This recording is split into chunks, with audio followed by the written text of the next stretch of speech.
बातें सुनिएगा, खास तौर पे उसामा, आपने पिछले चैप्टर को भी नहीं पढ़ा हुआ। सबसे पहले इंपॉर्टेंट बात यह है कि मैग्नेटिक फील्ड किसकी कैरेक्टरिस्टिक होती है। Magnetic field is a characteristic of a moving charge. जब एक चार्ज पार्टिकल चलता है v की वेलोसिटी से, तो उस चार्ज पार्टिकल के गिर्द एक इफेक्ट जनरेट होता है और इस इफेक्ट का नाम क्या होता है? Magnetic field. ठीक है जी, इसका इफेक्ट का नाम होता है मैग्नेटिक फील्ड। और ये मैग्नेटिक फील्ड किस फॉर्म में होती है? सर्कुलर लूप्स के फॉर्म में होती है। ठीक है जी। अच्छा, अब जब ये चार्ज पार्टिकल एक और मैग्नेटिक फील्ड में एंटर होता है, जो कि लेट से इस वक्त कैसी है? Into the plane. ये क्रॉस साइन शो करती है into the plane, dot sign show करता है आउट ऑफ द प्लेन। तो इस चार्ज पार्टिकल के ऊपर एक फोर्स लगती है मैग्नेटिक फील्ड में, जिसको हमने पढ़ा था, that is equals to B Q we.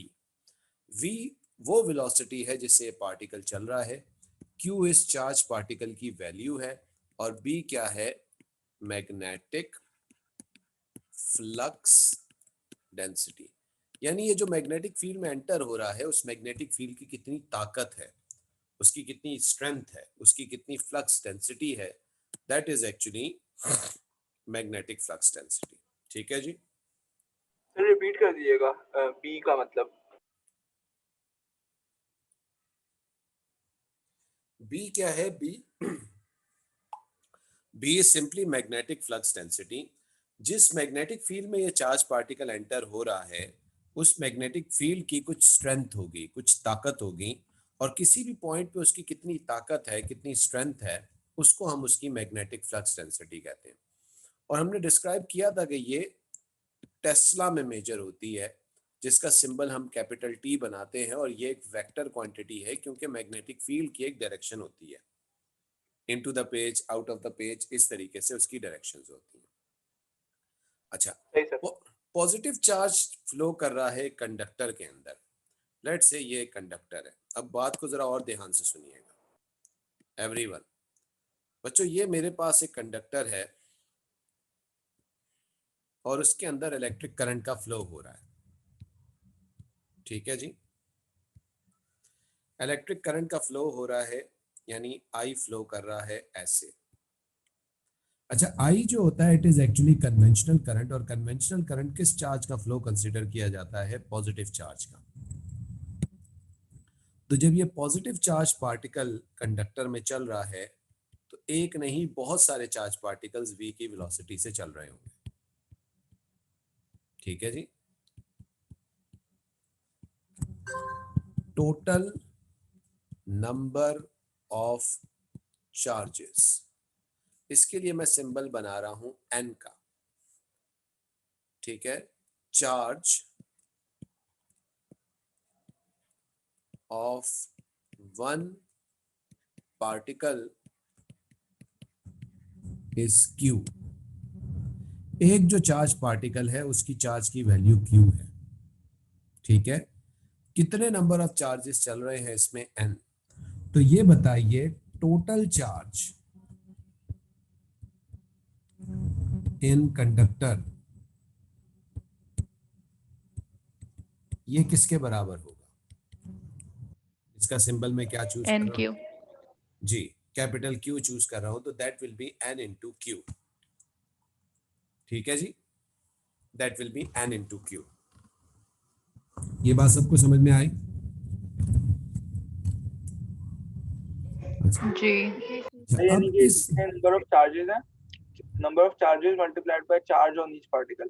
जी बिल्कुल सही है, तो उससे हमें टोटल चार्ज की वैल्यू मिल जाएगी। एग्रीड? अच्छा सर, एएस में एक फॉर्मूला था, उसमें इसी फॉर्मूला में ए भी था और ड्रिफ्ट स्पीड भी थी और आई भी था। वो फॉर्मूला कौन सा था? वो इलेक्ट्रिक करंट का फॉर्मूला था। ठीक इलेक्ट्रिक है। करंट ड्रिफ्ट वेलोसिटी से कैसे रिलेट करता है, वो उसका फॉर्मूला अच्छा। था। ठीक है ना? ठीक और वो हमने अभी हॉल्स पीडी में, हॉल्स प्रोब के अंदर डिस्कस भी किया था वो फॉर्मूला। है। ओके।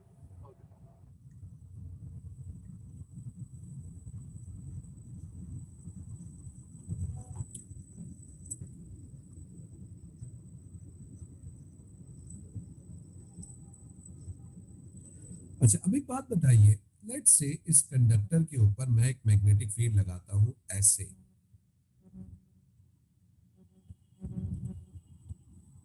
यू, जिसकी मैग्नेटिक फ्लक्स डेंसिटी है बी।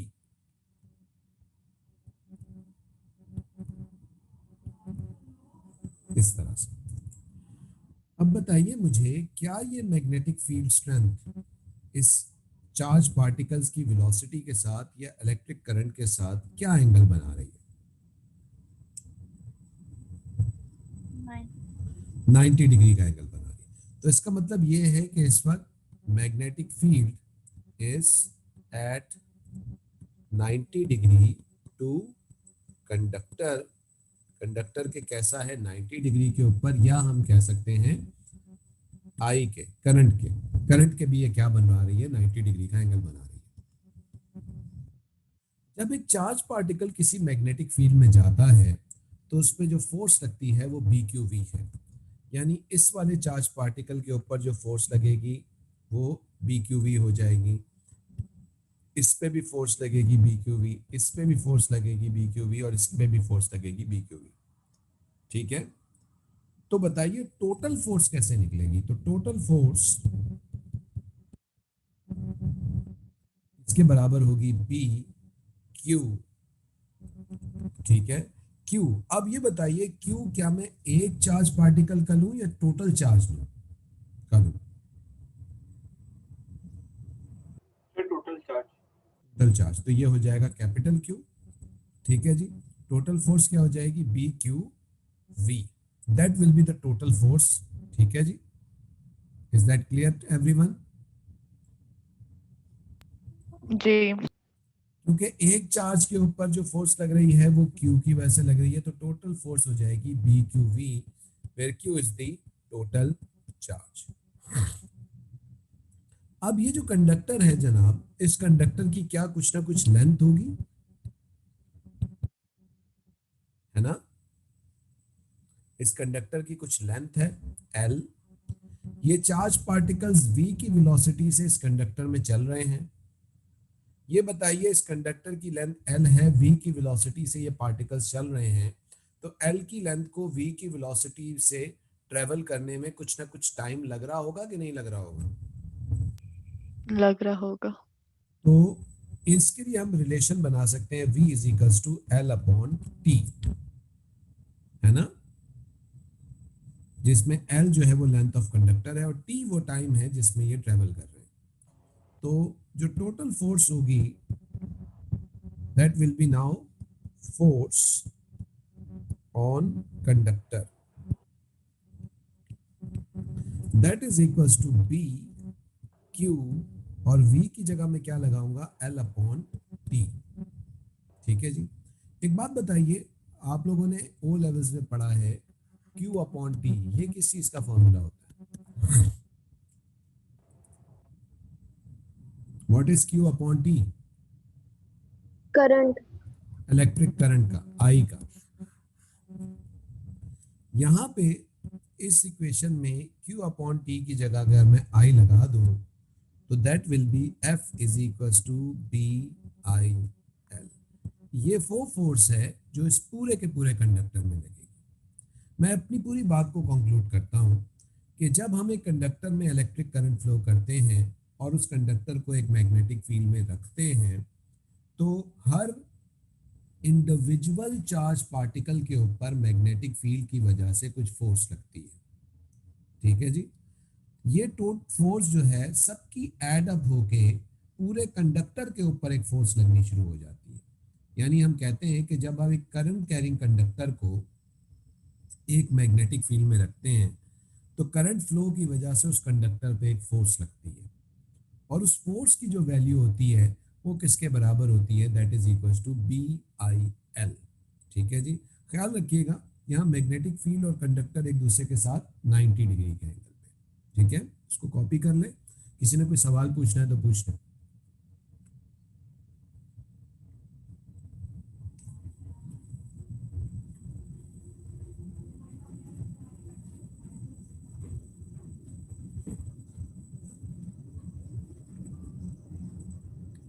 कॉपी हो गया? जी सर। लिखिएगा। सबका हो गया ना कॉपी? उसामा? जी सर। देखिए, when a current carrying conductor is placed in a magnetic field,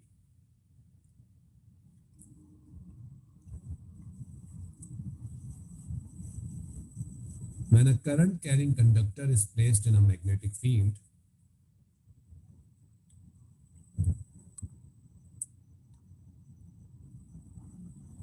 at right angle,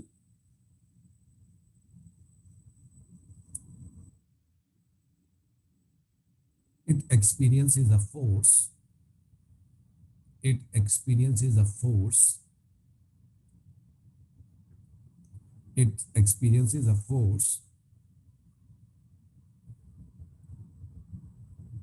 which is equals to, किसके बराबर होती है ये फोर्स? F is equals to जी BIL। BIL के, which is equals to F is equals to BIL। लिख लीजिए ये।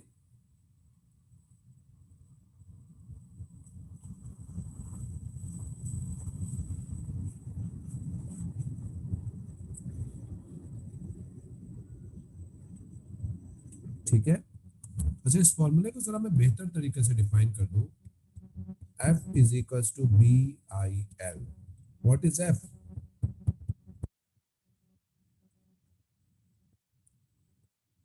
Force or conductor। What is B?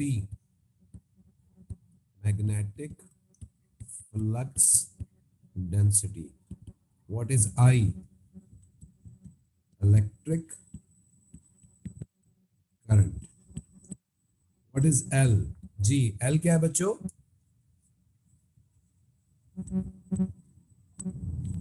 Length. Length किसकी? कंडक्टर की, है ना? जी। कोई और बात ऐड करना चाहोगे इस लेंथ के साथ?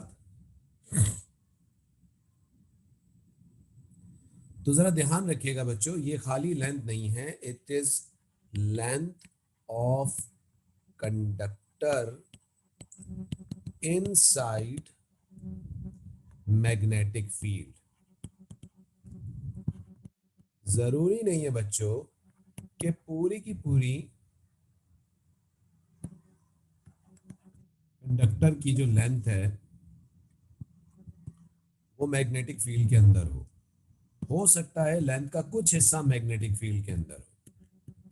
जी, तो अब बताइए, जैसे कि ये केस है, इस केस में हम क्या कंडक्टर की पूरी लेंथ लेंगे या वो हिस्सा लेंगे जो मैग्नेटिक फील्ड के अंदर है? वो हिस्सा जो मैग्नेटिक फील्ड का है। ये जरा ख्याल रखिएगा, ठीक है ना? Be very specific about it. अच्छा, ये फोर्स की डायरेक्शन कैसे निकलेगी? ये आप लोगों ने ओ लेवल्स में भी पढ़ा है। फोर्स की डायरेक्शन कैसे निकलती है इसकी, और अभी पिछले चैप्टर में भी बताया था मैंने। फ्लेमिंग्स लेफ्ट हैंड रूल से लिखिएगा। The direction of the force can be determined by Fleming left hand rule, और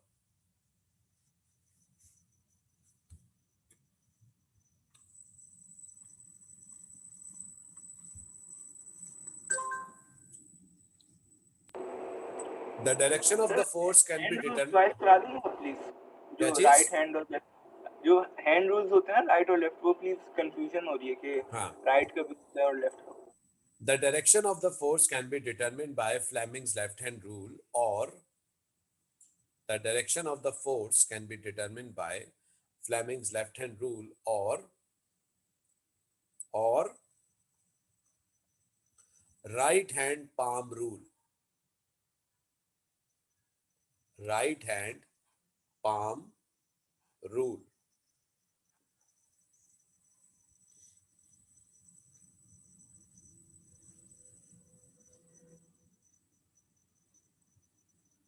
तो मैग्नेटिक फील्ड के अंदर जब ये कंडक्टर रखा हुआ है, इस पे जो फोर्स लग रहा है, ये फोर्स हम या तो फ्लेमिंग लेफ्ट हैंड रूल से निकाल सकते हैं या फिर राइट हैंड पाम रूल से निकाल सकते हैं।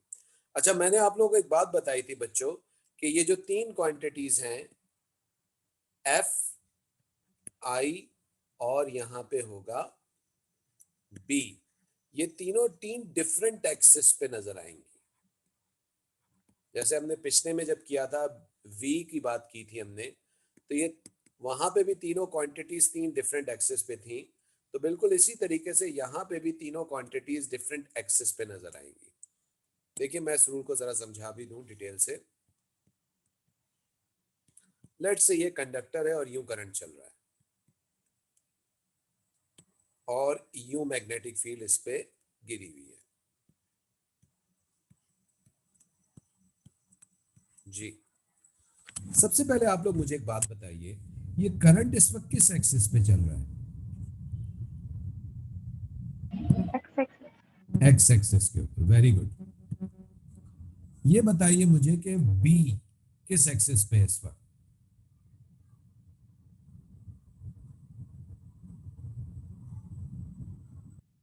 जी, बी इस वक्त किस एक्सिस पे है? Y. आई एक्सिस के ऊपर। तो फोर्स पक्का किस एक्सिस पे होगी?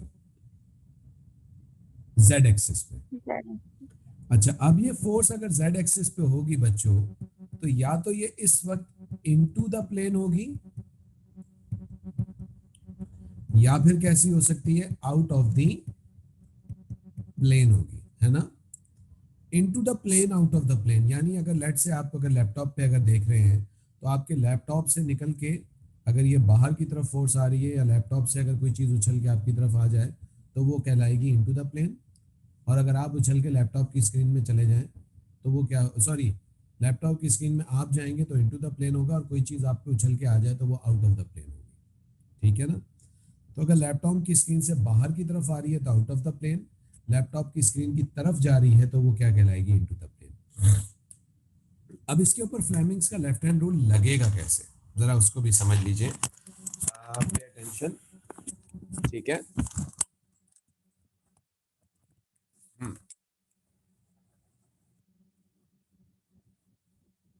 मैं नजर आ रहा हूं सबको?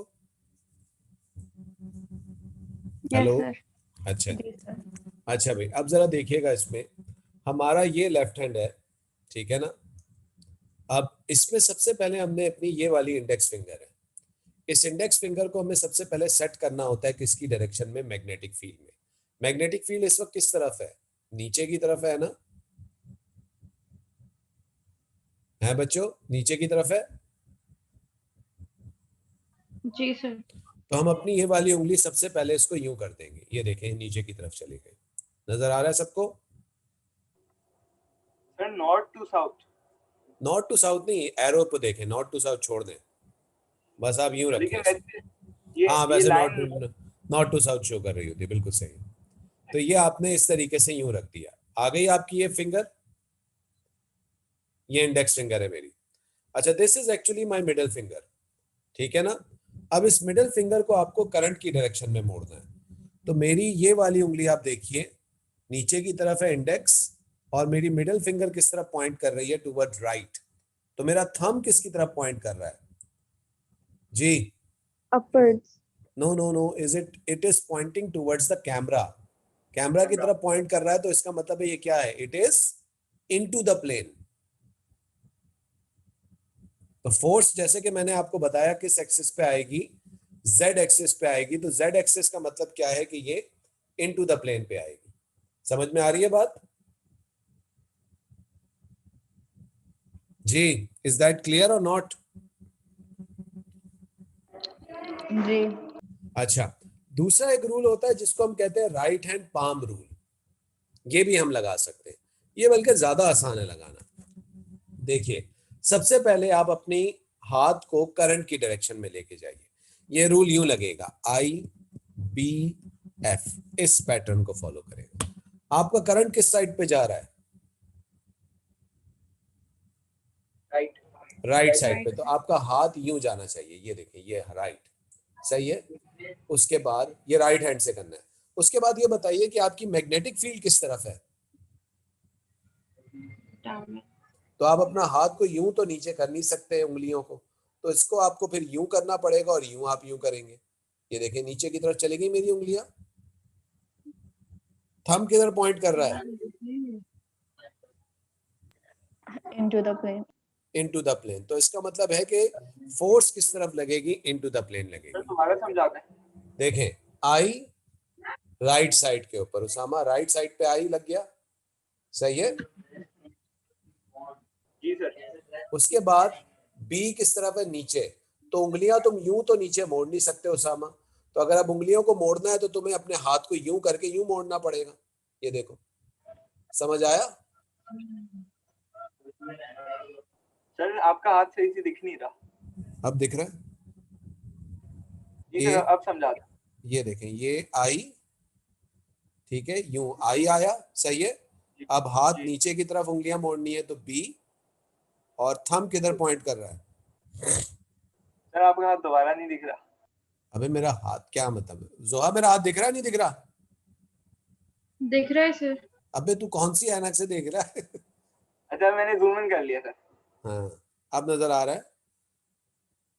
आई यस सर। बी एफ, समझ आया?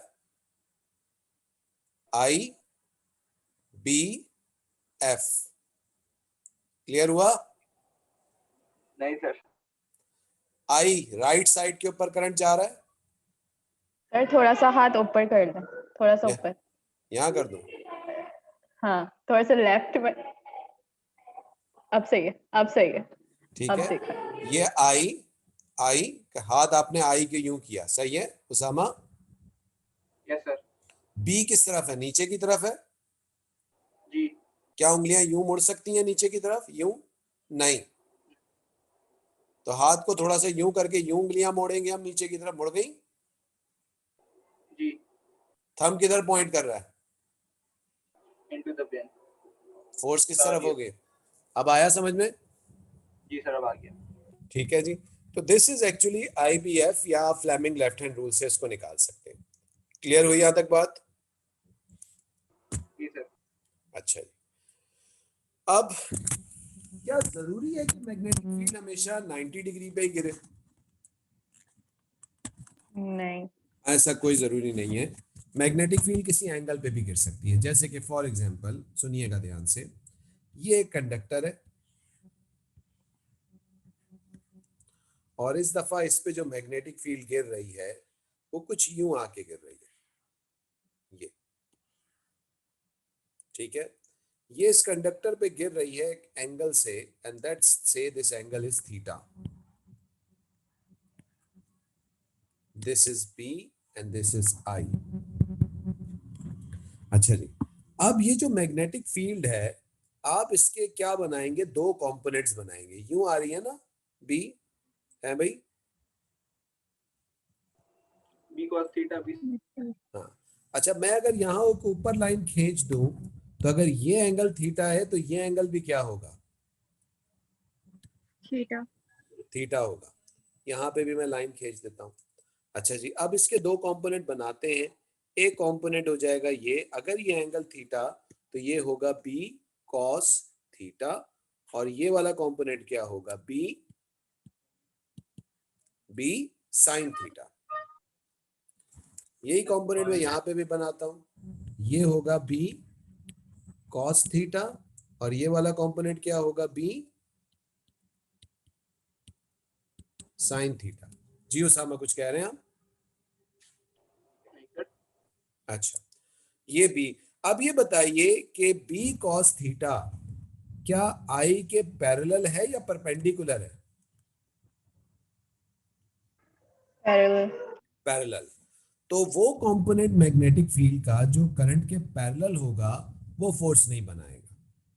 ठीक है, तो हम क्या लिखेंगे? Since B cos theta is parallel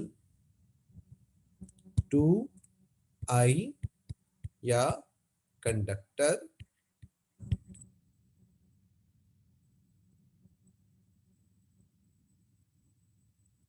there will be no force due to it। इसकी वजह से कोई फोर्स नहीं लगेगी। अच्छा, ये बताइए कि बी साइन थीटा क्या आई के पैरेलल है या परपेंडिकुलर है? परपेंडिकुलर। तो हम क्या बोलेंगे, force on conductor is due to B sine theta. और अब आप क्या करेंगे, जी बोले। सर जो b cos थीटा यानी कि उसका कोई इफेक्ट नहीं होगा इस नहीं, इक्वेशन में, वो कोई इफेक्ट नहीं इंडिपेंडेंट है। होगा, हाँ वो बिल्कुल बेकार है। ठीक है, ठीक है सर। यानी अब जो फोर्स लगेगी वो किसके बराबर होगी, F is equal to B sine theta, क्योंकि बी कॉस थीटा पूरे का पूरा बी तो लगा नहीं रहा, सिर्फ बी साइन थीटा। कंडक्टर की लेंथ कितनी है L, और उसमें करंट कितना जा रहा है I। तो हम इसको फिर प्रॉपरली कैसे लिखेंगे, F is equal to B I L sine theta. ये समझ में आया आपको जी? जी। सर कॉपी स्क्रीन का, का नीचे वाला पार्ट नजर नहीं आ रहा। स्क्रीन अब आ का रहा नहीं, है, अब आ रहा है, अब आ रहा है। तुम खुद उंगली करते हो फिर मुझे बोलते हो। नहीं सर, वो इसके ऊपर एक पैनल बना हुआ आ रहा है, फिर वो हटाया मैंने। अच्छा, मुबारक हो।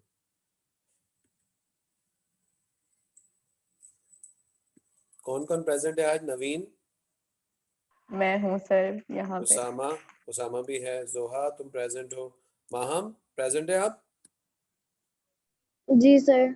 अली, जी सर। एमन, जी सर। यास्मीन, जी सर। मूसा, मूसा,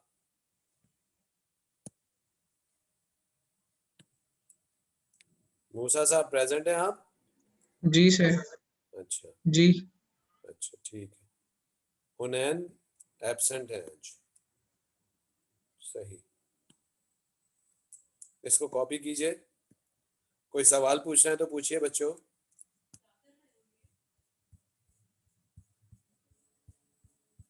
हो गया कॉपी। अच्छा जी,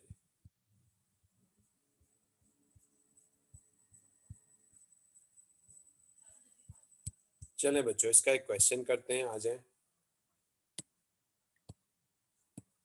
जी। क्वेश्चन का रेफरेंस पढ़िए, क्या रेफरेंस है, अक्टूबर नवंबर 2007।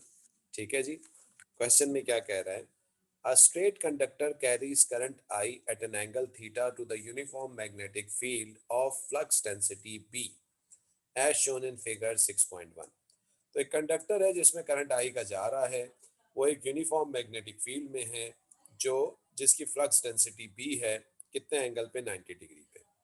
ठीक है, the conductor and the magnetic field both are in the plane of a paper, state an expression of force per unit length acting on the conductor due to magnetic field। जी, तो क्या expression होगी force per unit length की, जी क्या expression होगी, या simple F is equal to B I L होगी, या B I L sine theta use होगा? BIL sine theta. तो यहाँ पे इक्वेशन लगेगी F is equal to B I L sine theta. लेकिन बच्चों वो कह रहा है फोर्स की नहीं, वो किसकी एक्सप्रेशन मांग रहा है, पर यूनिट लेंथ। यानी L को क्या कर देना चाहिए, उस साइड पे ले जाना चाहिए हमें, है ना। जी। F अपॉन L किसके बराबर हो जाएगा, बी आई साइन थीटा। तो ये एक्सप्रेशन उसने हमसे मांगी है, force per unit length L, और ये बराबर होगी B I L sine theta के। ये भी बता दीजिए जरा कि इस फोर्स की डायरेक्शन क्या होगी, डाउनवर्ड, है नहीं सॉरी, आई राइट साइड पे है, B down, outside the plane.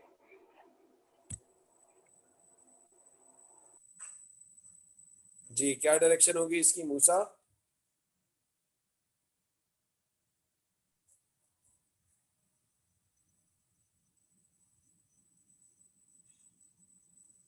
नवीन क्या डायरेक्शन होगी इसकी?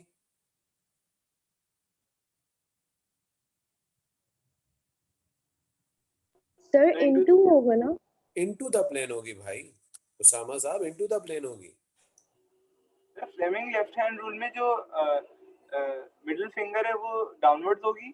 नहीं, हाँ मिडल फिंगर जो है, नहीं मिडल फिंगर टुवर्ड्स राइट होगी, वो करंट की डायरेक्शन में होती है। अच्छा इंडेक्स ठीक है। फिंगर नीचे की तरफ होगी। ठीक है सर। ठीक है, तो डायरेक्शन होगी इनटू द प्लेन। ठीक है भाई, समझ में आया ये?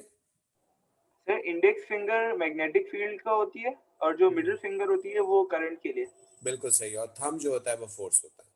इनटू द प्लेन जा जी। अच्छा जी, next part of the question देखिए। ओहो, ये तो खतरनाक सवाल है, ये तो अभी नहीं कर सकोगे तुम लोग। नहीं, ये अभी नहीं कर सकते आप लोग। ठीक है, इसको अभी छोड़ दीजिए। अच्छा, ये समझ में आया सबको यहाँ तक?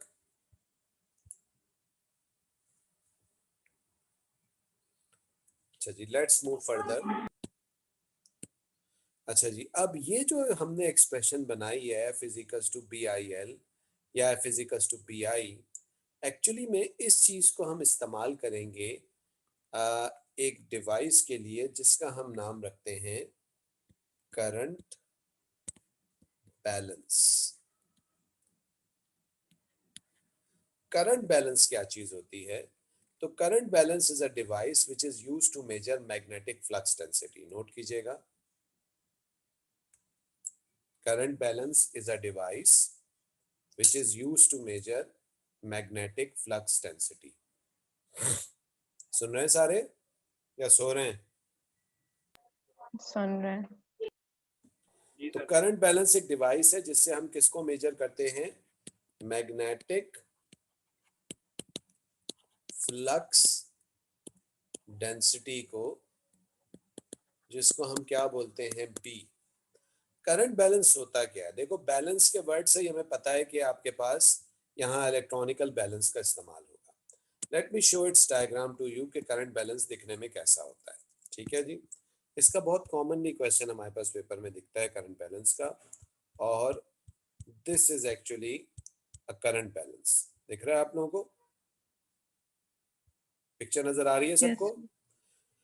जी, आपके पास एक इलेक्ट्रॉनिकल बैलेंस है, उसके ऊपर आप देखिए एक मैग्नेट रखा हुआ है और उसके बीच में से क्या गुजर रही है? एक वायर गुजर रही है। ठीक है ना? सुनिएगा बात को ध्यान से। देखिए, सबसे पहले मैंने एक इलेक्ट्रॉनिकल बैलेंस लिया, लेट्स से ये मेरा इलेक्ट्रॉनिकल बैलेंस है, और इस इलेक्ट्रॉनिकल बैलेंस के ऊपर मैंने क्या रख दिया? एक अदद मैग्नेट रख दिया। ठीक है बच्चों, समझ में आ रही है बात? अच्छा, मुझे एक बात बताओ, जैसे ही मैं इसमें मैग्नेट रखूंगा, क्या ये इलेक्ट्रॉनिकल बैलेंस जीरो रीडिंग देगा या कुछ ना कुछ वैल्यू शो करेगा? वैल्यू शो करें। लेट्स से ये वैल्यू शो कर रहा है कितनी?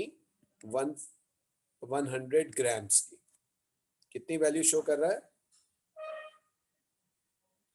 100 ग्राम्स शो कर रहा है, तो इसका मतलब है कि मेरे मैग्नेट का मास कितना है? कितना मास है? 100 ग्राम्स। अच्छा, बाय द वे, इस इलेक्ट्रॉनिकल बैलेंस में एक बटन होता है जिसको हम कहते हैं रिकैलिब्रेशन। हमने उस टीयरिंग का जो होता है।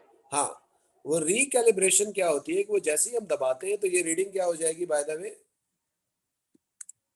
ये रीडिंग हो जाएगी 0। इसका मतलब ये है कि हमने अपने 100 ग्राम्स को क्या मान लिया है? क्या कंसिडर कर लिया है? जीरो। 0। अब अगर मैं तुम लोगों से एक सवाल करूं, अगर मैं ये मैग्नेट ऊपर से उठा दूं रिकैलिब्रेट करने के बाद, तो मेरा ये बैलेंस कैसी रीडिंग देगा? सर 100 देगा। तो आंसर यही है, -100 देगा। सर लेकिन उसमें साइन तो नहीं होता? साइन होता है उसके अंदर, बिल्कुल होता होता है, है सर। होता है उसमें। -100। ठीक है, साइन भी होता है। कभी दही वाले के पास जाके देखिए, साइन भी होता है उसमें। और जो दही वाले जो बेसिकली कर रहे होते हैं, वो उसमें जो कटोरा रखते हैं, उस कटोरे का भी बटन दबा के वो रिकैलिब्रेट करके उसको 0 कंसिडर कर रहे होते हैं। और अगर आप वो कटोरा हटाएंगे तो आपको वैल्यू किस में दिखाई देगी उसामा? माइनस में ही दिखेगी वैल्यू। ठीक है, जी सर। तो ये -100 हो जाएगा। Is that clear to everyone? Yes. Sir ये रिपीट कर दें -100 वाला। -100 वाला मैं रिपीट करता हूँ। देखो जोहा, हमने इसके ऊपर एक मैग्नेट रखा, मैग्नेट जैसे ही रखा तो मुझे क्या रीडिंग मिली जोहा? 100 ग्राम्स की। मैंने उस 100 ग्राम्स के लिए एक रिकैलिब्रेशन का बटन दबाया जोहा, और 100 ग्राम्स को मैंने क्या कंसिडर कर लिया जोहा? 0। सही है? जी सर। यानी 100 ग्राम्स को मैंने अपना रेफरेंस पॉइंट कंसिडर करके 0 कंसिडर कर लिया। अच्छा, अब जोहा मैंने अपने इस पे से रीडिंग क्या हो गई मेरे पास जोहा? 0 आ रही है नजर, है एक्चुअल में 100 ग्राम्स, लेकिन मैंने अपने इलेक्ट्रॉनिक बैलेंस में 100 ग्राम्स को कितना कंसिडर कर लिया? 0। अब मुझे बताओ जोहा कि अगर मैं इस मैग्नेट को ऊपर से हटा दूं तो क्या मेरा इलेक्ट्रॉनिक बैलेंस अभी भी 0 शो कर रहा होगा या ये नेगेटिव में चला जाएगा? नेगेटिव में चलता। तो और ये -100 शो कर रहा होगा, है ना? जी। समझ में आ गई अब चीज? जी सर। ठीक है। अच्छा, यहाँ तक कॉपी कर लो। कोई क्वेश्चन किसी ने और पूछना है तो पूछ लो।